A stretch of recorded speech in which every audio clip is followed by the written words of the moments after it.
Virtual walkthrough on a Cardinal Limited. We'll kind of start in the back, show everything, and then we'll go. So you have a receiver back here. It's not meant for towing anything really. It has a capacity of 300 pounds.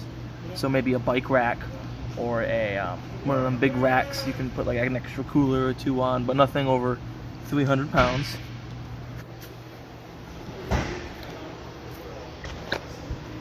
Shore cord. This is your shore cord. It does come with the unit. It'll be in one of the compartments. When you get it, you have this piece right here. So this whole thing twists on, and then you can screw this piece on to lock it on so it doesn't accidentally get unplugged. Slide seals, every once in a while you are going to want to inspect them. Make sure they're still soft, pliable, they have some give to them. And then once you recommend doing slide out maintenance, with this particular type of slide, you can do your seals and your rails. Your seals, you are going to use a slide out the seal conditioner. You're only going to use something like that. I wouldn't use anything like an Armor All. Armor All eats through the rubber. And then for your rails, you're going to use slide out dry lube. You're going to get the rails, the teeth, the gears in there. You want to use the dry lube. Don't use anything like white lithium. It's just going to attract more dirt. I've seen people use axle grease and it gets gunked up with dirt. Yeah, that's special.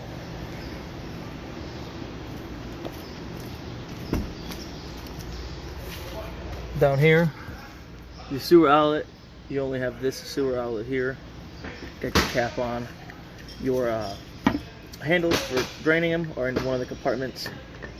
So remember to always check to make sure that those are actually closed before you take your cap off. Otherwise you're gonna have a nasty time you're not gonna like. Furnace up here, keep it dry, keep it clear. Water might end up in there after a little bit of rain. It's no big deal. If you ever wash your camper, I'd recommend just waiting for it to dry before you run it, but it's not a big deal. The big issue with these is spider webs. Around here we get like mud daubers or wasp nests, bees nests, stuff like that. If you see those in there, clean them out. Don't use compressed air, because what you'll do is you just push it further into the furnace and you might run into issues in the future. They make screens for these. I recommend them. You can get like round ones or little square ones. It's going to keep insects from getting in there, making nests, causing you issues in the future. Water heater right here. Turn that to open it. When you're normally operating it, the door does not need to be off, but taking it off to show y'all. Let's set this down here real quick.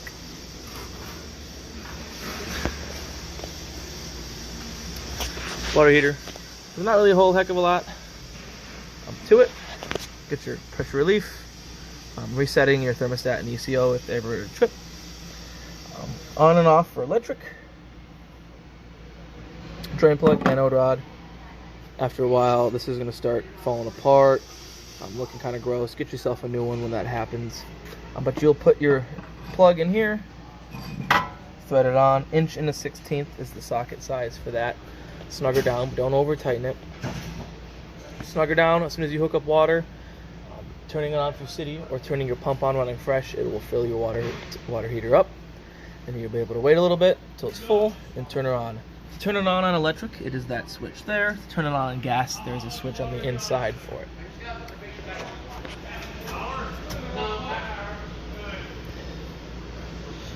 Clean it, keep it clean. I use compressed air. This you can use compressed air. Just keep in mind, whatever you're blowing in through here, a lot of it's going to come out through here, and it's right at your eye level. You don't want to blow any gunk into your eyes. Do that a couple times a year. Keep it clean. Should work just fine. Definitely recommend draining it after every trip so it doesn't sit full of water and that water becomes stagnant. So to drain it, first thing you'll do is you shut off whatever source of water you're pulling from. Then you can open up your pressure relief, hold it open. This one you can keep open like that. Let all the water squirt out, let all the pressure get relieved, and then snap that closed. Then you can take your drain plug out to drain it. If you do neglect to relieve the pressure first and just go straight to doing this, you're probably going to get a bath. It's probably going to hit you in the stomach. You're probably going to lose it. So keep that in mind. Let's try to put this back on. It's got little pegs there and then holes in the bottom. Focus that it lines up on, like like that. Have this out, pull and twist. She's secure. And here we have the longest flexible outdoor shower hose on a camper I have ever seen. So, I mean, you can wash your whole camper with this thing. But this has access to, I want to actually set it down so we can see in there better, to hot and cold water. If your pump is off from the inside, you'll be able to turn it on from the outside here, which is nice. But if you do have it on the inside, you won't be able to turn it off from out here. You have cable inlets, then auxiliary inlets, like a satellite. If you guys have your own little satellite, you can. Or satellite up here, sorry, cable, and then this would be an auxiliary. Didn't see that. Now this may look daunting, all these valves, but there is a nice handy chart up here that shows you how to read them and what positions they need to be in to do what. So how they are and now they're in for city water. So you put your hose up to here, you can run everything off of city water. If you want to fill your tank, you're going to make it look like that. So you would flip this the other way. You would actually flip this down. Looking at the wrong one. Looking at that one. That's power fill. Winterize. Then you would turn this one here. Boop. And then that one there. Boop. So that's all. Doing that is putting the water heater in bypass. It's getting all that. Then all you do is stick, once you're in winterization mode, stick a hose into here, an old garden hose, something you don't plan on using anymore. Screw it into there, cut off about 6 feet of it so you can either have the gallon in here and here. You're going to stick that hose into your gallon of RV antifreeze, and then you turn on your pump. That's why there's a switch out here for that.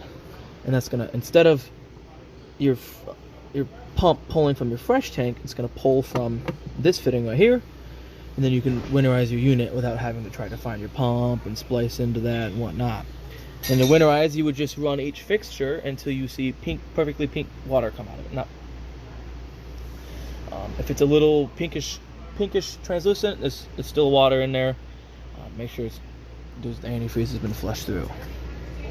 And then the opposite, when you're ready to do it, run the pump, fresh water through everything until the pink goes away, and then you're back to normal. And then you have a sanitize, so it can siphon to tank via pump, so you can pump it in there. The most common use for these ones is the city water. We'll leave that in for now. The other option is dry camping, so you'd have to make the valves look like this when you want to pull the water from your fresh tank. If you were going to run off your pump, if you were primitive camping somewhere. I may be getting a little confusing you, talking fast or whatever. Read these. This is, the chart is right. It's super easy. It's nice to actually have pictures and stuff this time. This black one, it's a black tank flush, so don't confuse that with your city. This is the one you hook a hose up to while you're dumping your black tank. And it's a sprayer in the tank that'll spray everything out as you drain it. And I recommend doing that every time you dump. It's going to keep a buildup from forming on your tanks to prevent the smell. Down lower, past this super long blue hose, your handles for the valves for the tanks. So you have 2 grays. So this gray is your kitchen, this gray is your bathroom, and this black is your bathroom toilet.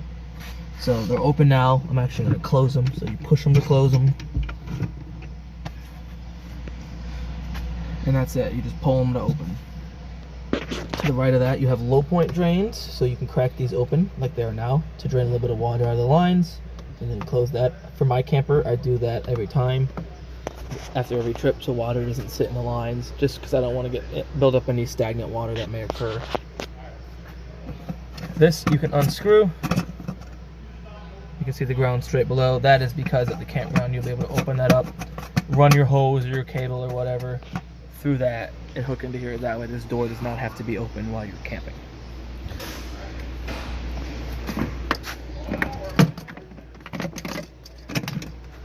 Put that in there.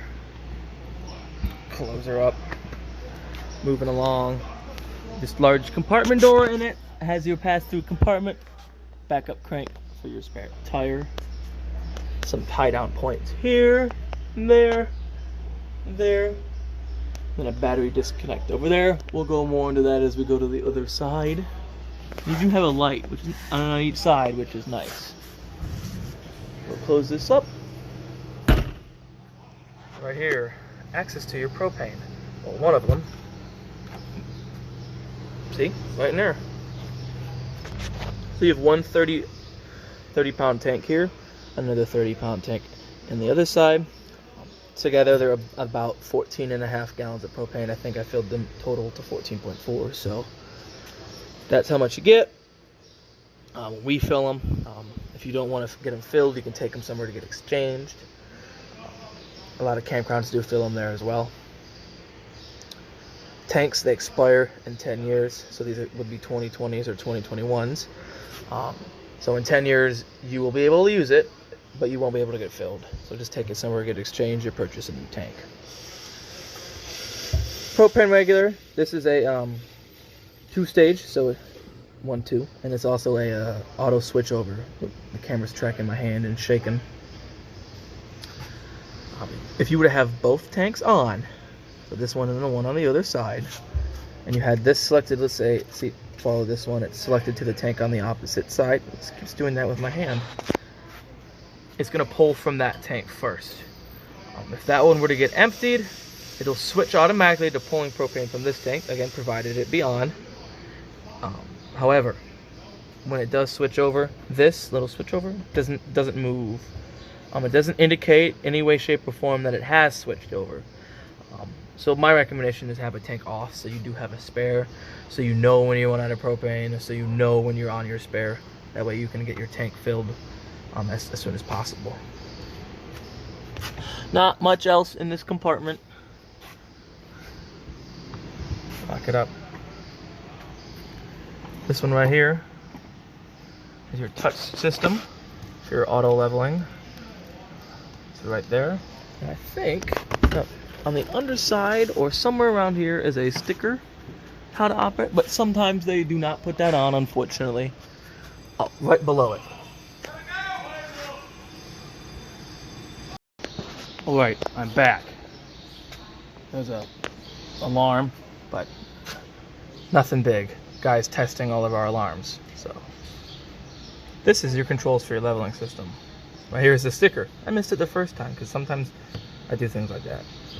But very easy instructions, kind of small, but good step-by-step instructions. Every button's labeled on what it does and whatnot. So right now your jacks are down. I have them down because I was testing everything, and it's easier to walk around there with your jacks down. I'm going to retract the rear ones and then show you the leveling system from scratch.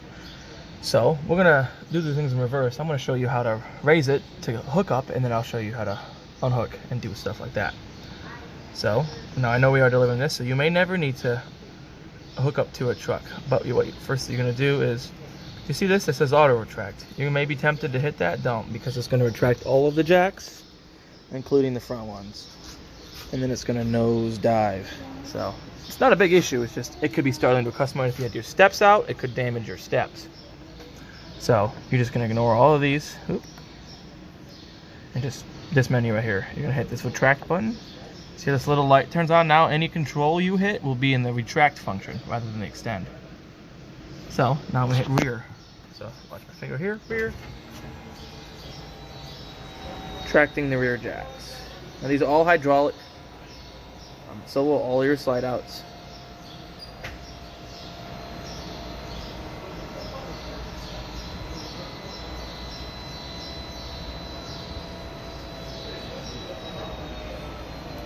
You will hear a change in pitch on your pump, then you know all your jacks are up. But before you take off anywhere, if you do end up towing them somewhere, inspect, look at them to make sure they're actually up.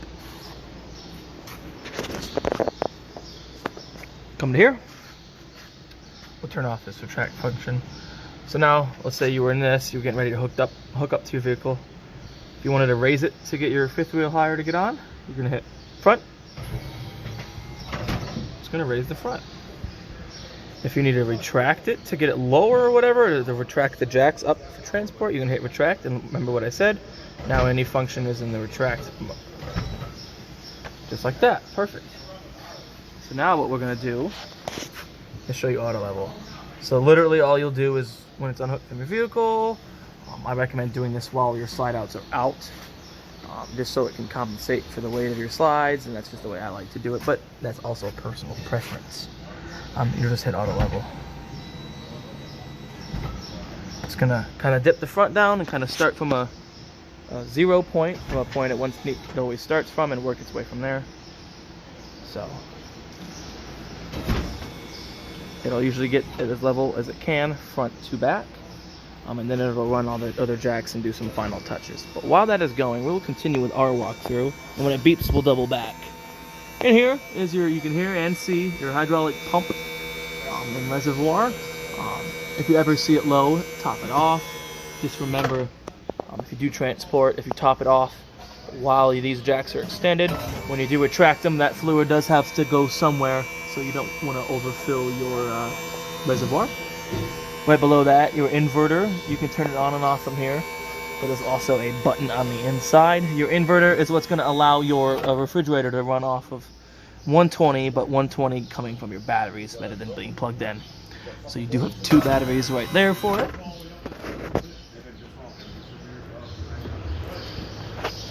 In here,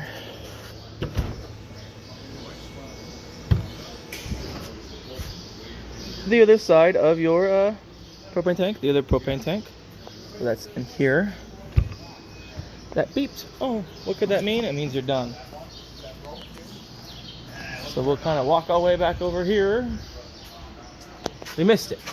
Usually it'll say auto level success. But now it's back here.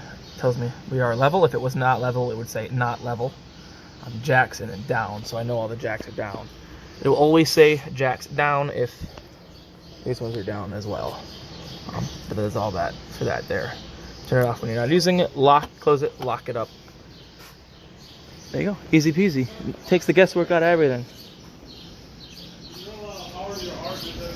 Breakaway. So if you do travel with it, you're going to hook this up to your 5th wheel. If the trailer were to ever come undone, it's going to pull that pin out of there, activate the brakes on the trailer, keep you, sorry I'm swaying, keep you out of traffic, keep you from being damaged. Back over here, little blank spot for an access, those access and stuff back here. You have a GFI outlet there, you also have another one here. So that's how that's on there. So plenty of power outside out here, which is nice. This is your battery disconnect. This is what I mentioned when I was over there. In between trips, if you're gonna just kind of store your unit, this guy's got to be stored somewhere, or if you're, like I said, if you're not at a permanent site and you're storing it between trips, taking it back and forth, when you're not using it, disconnect your battery. That's gonna disconnect the battery from everything, including the charging system, because when you are plugged in, it charges your battery.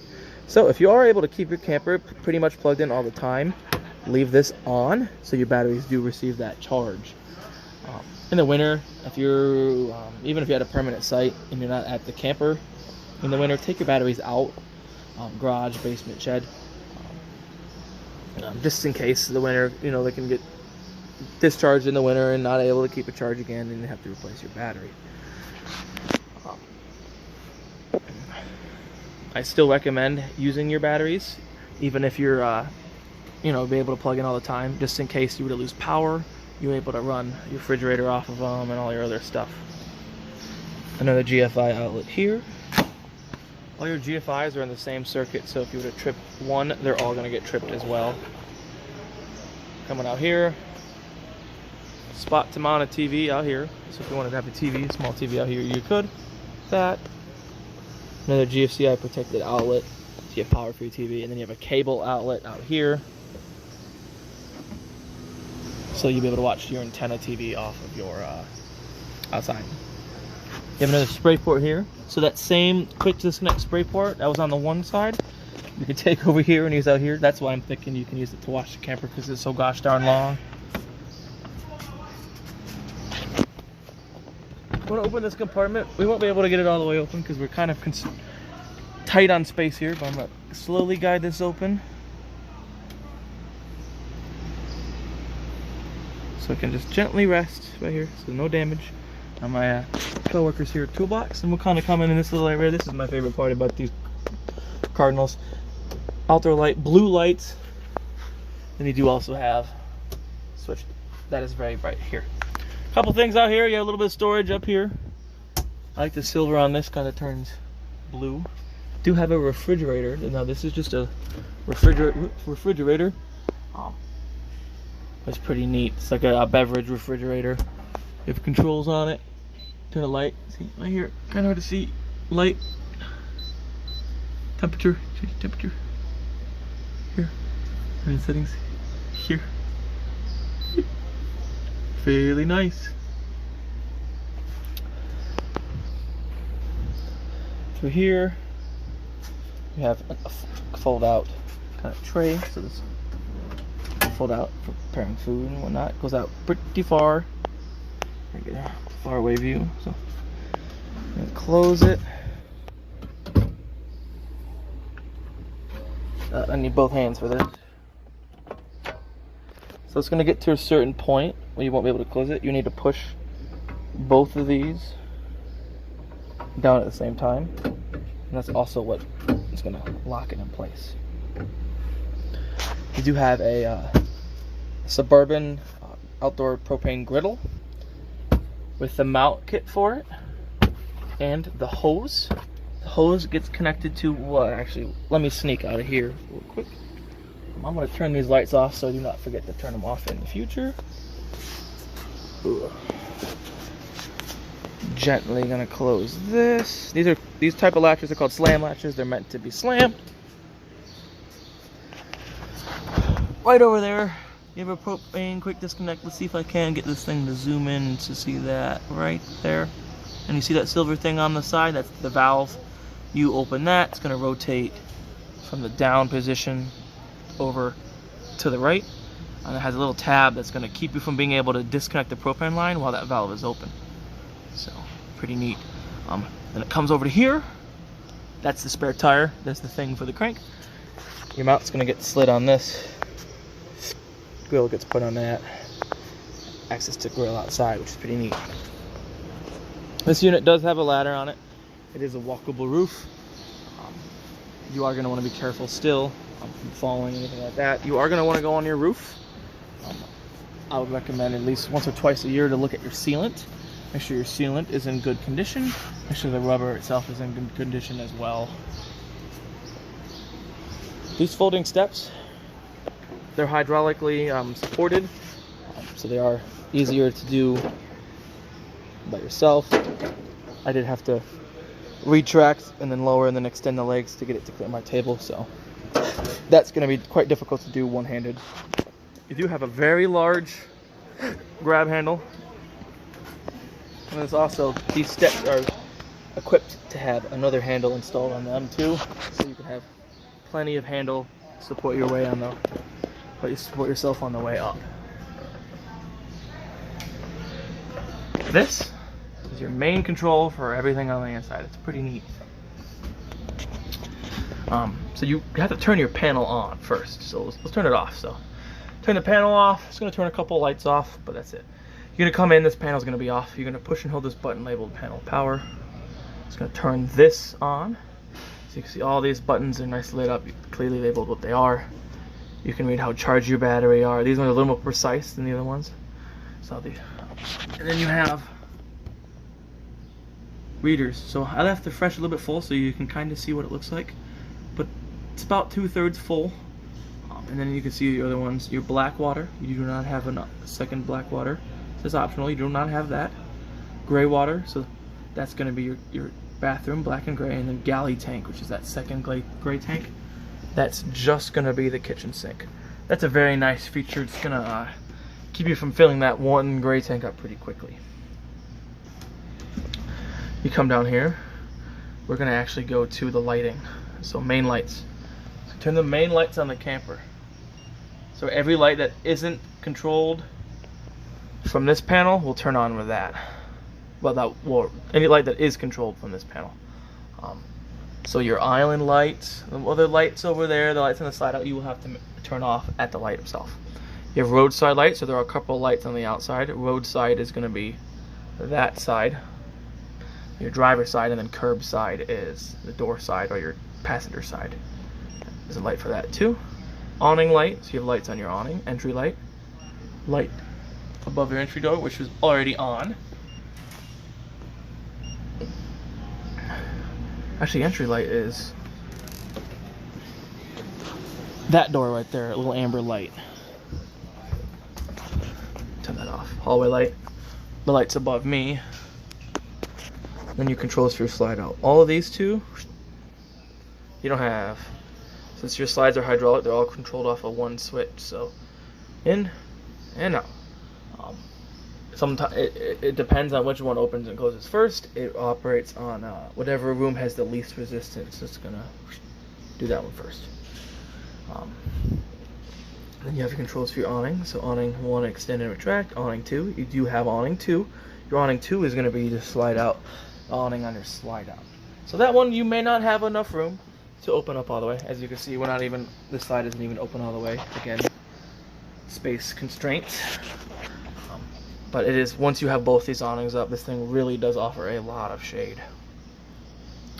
A couple switches here, so the one on the left is that. One in the middle, there's some lights around the corner, and then one on the left is doing little decorative LEDs up there. This switch right here, 120 switch for a ceiling fan. So you start rotating. Close that. You do want to make sure that it's not spinning when you move your slide out. Sometimes the wobble from the blade spinning dips it down far enough to get hit by the slide out if you were to close it. To have, this is the power for your control converter. Hit that button just to kind of turn it on. Right now it's telling me I have power. We're running off of shore, so shore power is charging. We have 13.4 volts. So that means it's 13.4 volts running to that converter. That means the unit's plugged in, batteries are charging, that means your fridge is going to work fine. There is no real like auto on and off switch with your fridge. Right now your fridge is plugged into an outlet that is strictly ran off the converter. Most of these converters have like a pass through. So if it's not running off the battery, it is running off a physical 120, so it's not like it's relying on the batteries. But say you do unplug your camper, you are going to be primitive camping, you do need to run it off the batteries, then you come on here, you turn on your converter, then your fridge should be able to run off those batteries, which is very nice. I'm going to close that up real quick. That's it for in here.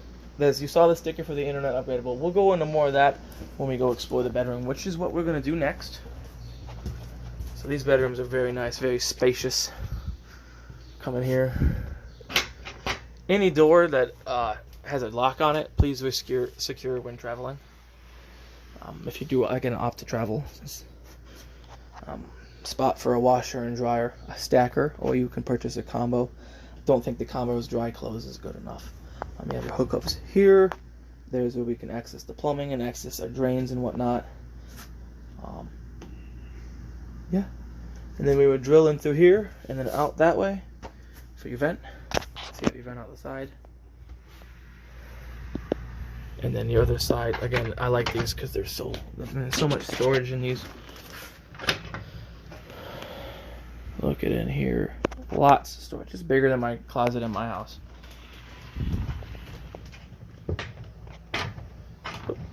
Oh, missed.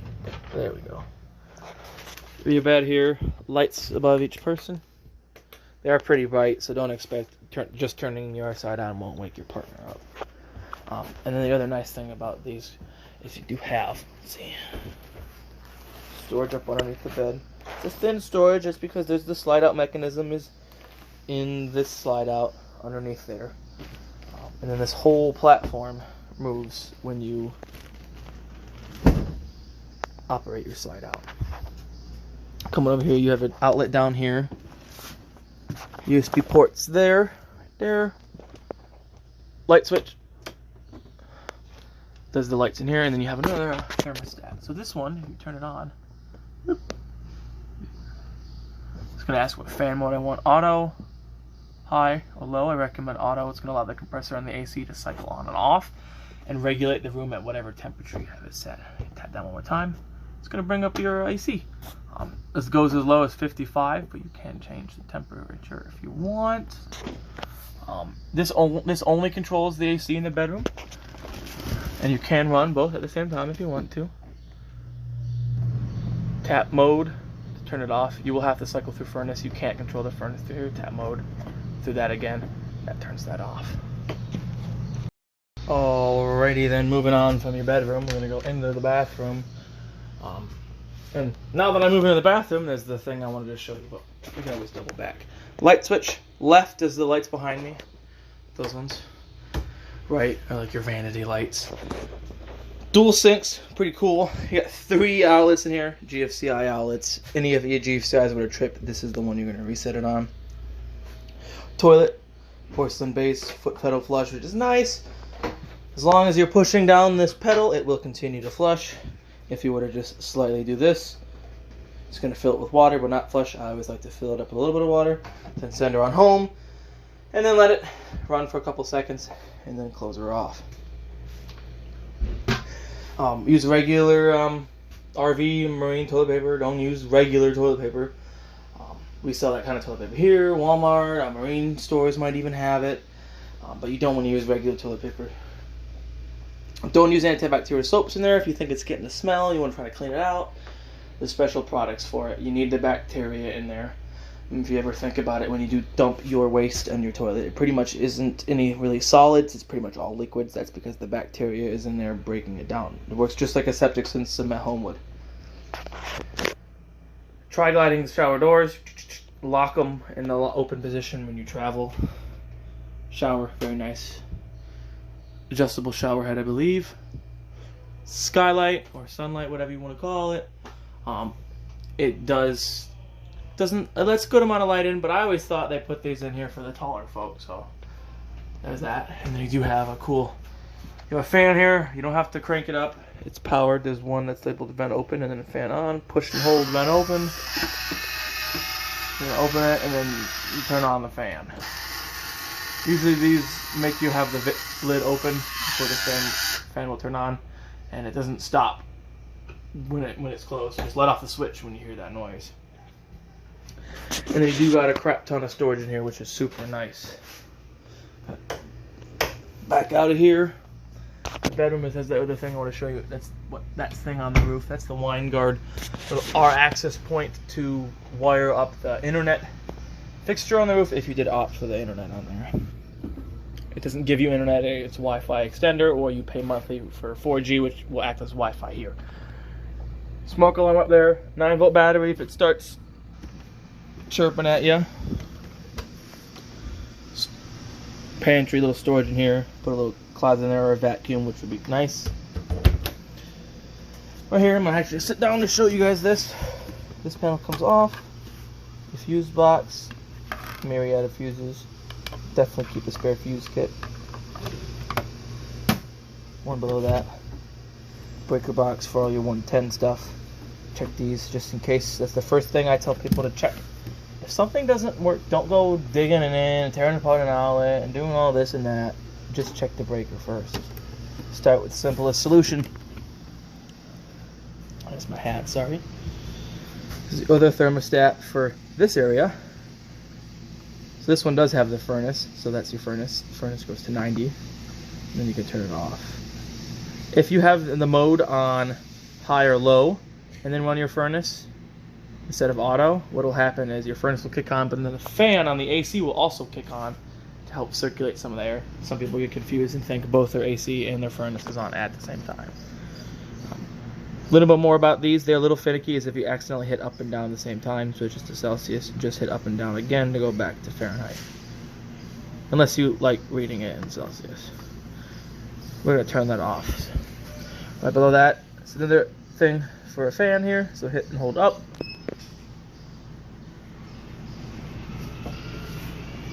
You don't have to hold it on this one. It'll go up automatically. And then you have your speed. That's the button to turn on the fan. So that turns on the fan, and then you can change your speed here. When you turn it off, the lid will automatically lower. And then when you turn it on from here, the lid will automatically open too. So you can if you don't want to just have the lid open and no fan, you'll use these. More GFI outlets here, plenty of storage here. Refrigerator, very simple. Open it up. She's already getting cold. Well, it's pretty chilly already. It's only been plugged in for just 2 or 3 hours. And then you can read your fridge is -1, freezer's 41, nice and cold. Get your freezer drawers, sliding drawers. They do have these retaining little bungee straps, these rubber bungees. Please, again, if you are traveling with this, remember to retain these doors open, because sometimes they do like to swing open during travel, and you don't want them to swing open and damage anything. These are cool.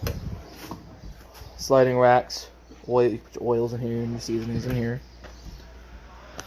Microwave, this is just like a residential microwave. It's way bigger than my microwave. You got all sorts of functions on it. Like, this will only work if your camper's plugged in. Even got a little grate in there. Cooktop, this opens, folds up and back. It's going to double as your backsplash.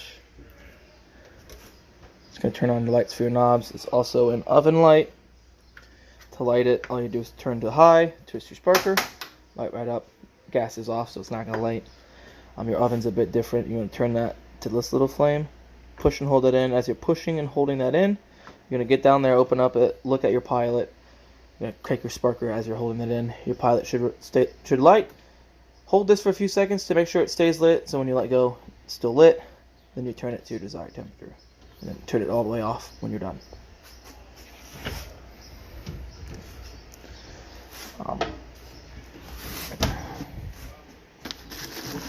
Bag, all your manuals are going to be in there. Any extra components and whatnot are going to be stored in your bag. Light switch, this pantry light here, this light in here is click on and off here. Big old pantry in here. These chairs, they are massage and then power reclining.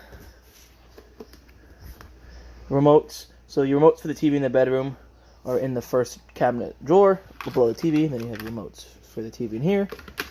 Radio remote. Fireplace remote. Fireplace only works when your camper's plugged in. Have power to turn it on. That changes the temperature. You can see in the little screen there. Low, high. Timer. Half hour all the way to 8 hours. Or 9 hours rather.